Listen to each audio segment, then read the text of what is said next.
Assalamualaikum warahmatullahi wabarakatuh. Saya akan menjelaskan sedikit tentang perbandingan administrasi negara.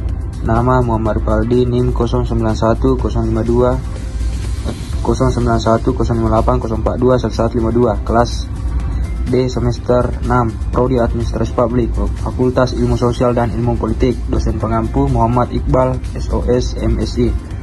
1. Pengertian administrasi publik. Perbandingan administrasi negara tersusun dari 3 konsep yang sangat bermakna, yaitu kata perbandingan, administrasi, dan kata negara.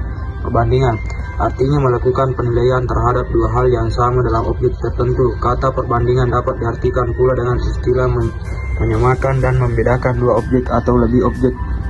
Konsep administrasi dapat diartikan sebagai suatu proses perorganisasian tugas-tugas dan kegiatan dari berbagai tingkatan dan jenis pekerjaan secara sistematis dan organisasi. 2. Pengertian administrasi publik. Administrasi sebagai proses kegiatan tata usaha pemerintah dan administrasi publik. Administrasi segenap proses penyelenggaraan dalam setiap usaha kerja sesama kelompok manusia untuk mencapai tujuan tertentu. Administrasi publik memusatkan perhatian pada kerjasama yang dilakukan dalam lembaga-lembaga pemerintah. Ilmu administrasi publik adalah ilmu yang mempelajari dua kegiatan kerjasama dalam institusi atau organisasi yang bersifat publik. 3. Pengertian dasar administrasi publik. Sebagai cabang ilmu administrasi publik menggunakan teori, konsep, dan analisis yang berlaku dalam ilmu administrasi. Pada saat yang sama, administrasi publik juga memanfaatkan teori dan konsep yang berlaku dalam beberapa cabang dari ilmu sosial seperti ilmu politik, ekonomi, psikologi, antropologi, budaya, dan sosiologi. 4. Pendekatan administrasi publik. 1. Pendekatan matematik. 2. Pendekatan sumber daya manusia. 3. Pendekatan sumber daya umum. 5. Pendekatan administrasi publik. 1. Pendekatan manajerial, 2. Pendekatan psikologis, 3. Pendekatan politis, dan 4. Pendekatan sosiologis. CL Sarma. 1. Pendekatan proses administrasi, 2. Pendekatan empiris, 3. Pendekatan perilaku manusia, 4. Pendekatan sistem sosial, 5. Pendekatan matematik, dan 6. Pendekatan pembuatan keputusan.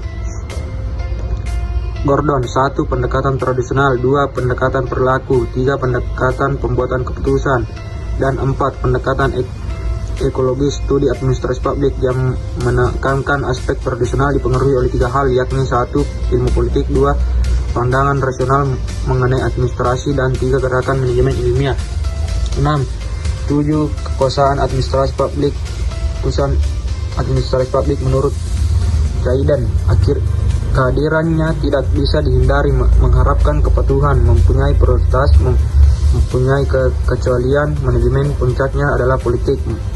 Penampilannya sulit diukur dan lebih banyak harapan diletakkan di atas pundak administrasi publik. 7. Identifikasi administrasi publik. Zaidan menawarkan 5 identifikasi administrasi pemerintah: identifikasi atau organisasi publik, identifikasi orientasi sikap administrasi, unsur umum.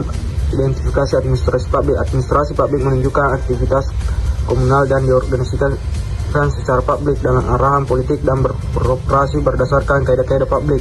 Administrasi publik tidak bisa diidentifikasikan hanya atas dasar salah satu dari 4 indikator publik: sikap, administrasi, dan proses yang bersifat khusus.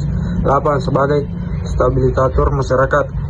Peranan administrasi publik. Peranan administrasi publik dapat dikelompokkan dalam 4 kategori, yaitu 1. Sebagai stabilisator masyarakat, 2. Sebagai kunci masyarakat modern, 3. Peranan dalam pembangunan nasional, dan 4. Peranan dalam perubahan sosial.